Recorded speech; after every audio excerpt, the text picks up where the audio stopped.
Longtime TV talk show host Phil Donahue died Sunday night following a long illness. He was 88. Donahue pioneered the modern format of issue-based daytime talk shows featuring audience participation. And in doing so, he pretty much changed the course of television history. Here to talk about Phil Donahue's legacy is Bill Goodykoontz, TV critic for the Arizona Republic and azcentral.com. Bill, good to have you here. Thank you so much for joining. What is Phil Donahue's legacy in broadcasting?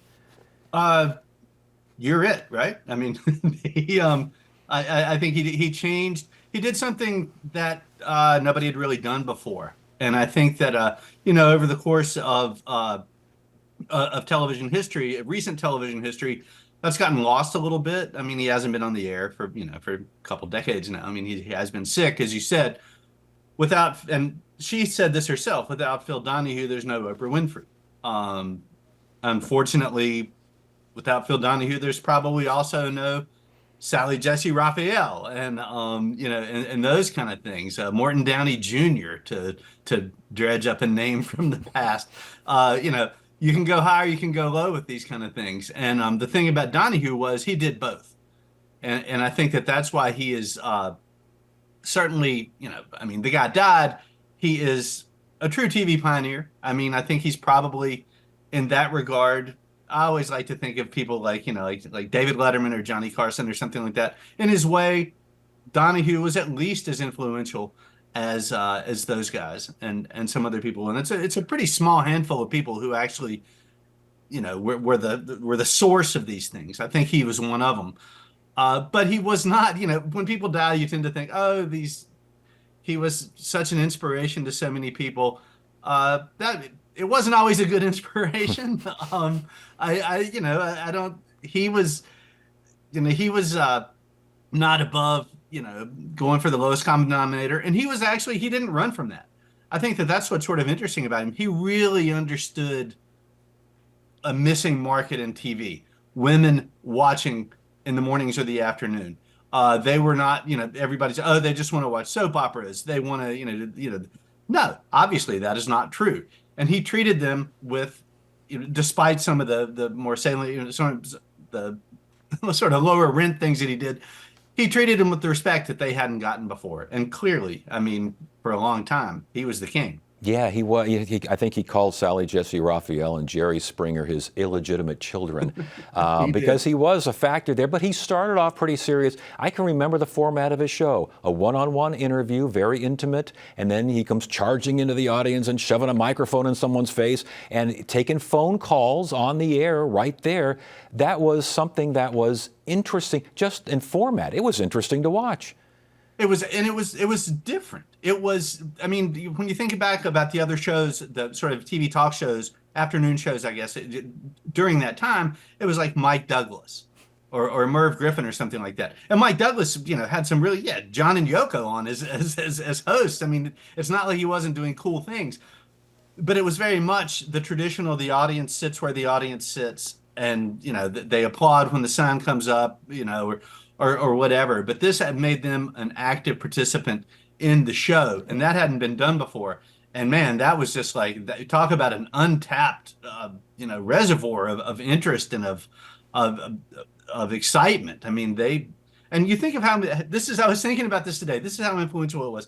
Obviously, Oprah took the format and ran with it. It became so popular that, remember, during the 1996 Republican convention, Elizabeth Dole, when she gave her speech at the convention, she did what everybody called the Oprah move, and she went out into the audience while she was speaking, and interviewed delegates. That all goes back to Donahue, and I guess the reason he did it, and I found this pretty interesting, was he would talk to audience members during commercial breaks, and you realize that sometimes they were asking questions that were better than the ones he was asking. So he thought, oh, hey, why not just give him a microphone and let him ask it? Well, Bill, and he was at a pinnacle. I mean, he was everywhere all the time. If you were a presidential candidate, you had to appear on the show. If he did a cross-dressing episode, he had to appear in a dress. I mean, the whole 9 yards. But it faded, it ended, and some would argue that the more salacious topics were more frequent and that did not help matters. Do you believe that? And B, what happened to him? How come he lost ratings big time in the 90s? Well, I mean, I think a lot of the fragmentation of media didn't just begin with the onset of the internet. I mean, I think that cable and a lot of different factors played into that. I think he did probably try to lean into the salacious stuff a little too much, but I think that was just to try to get ratings. I mean, you look around, if you're sitting there and you invented a genre basically, and you look around and the people who are getting the ratings are the ones throwing chairs at each other.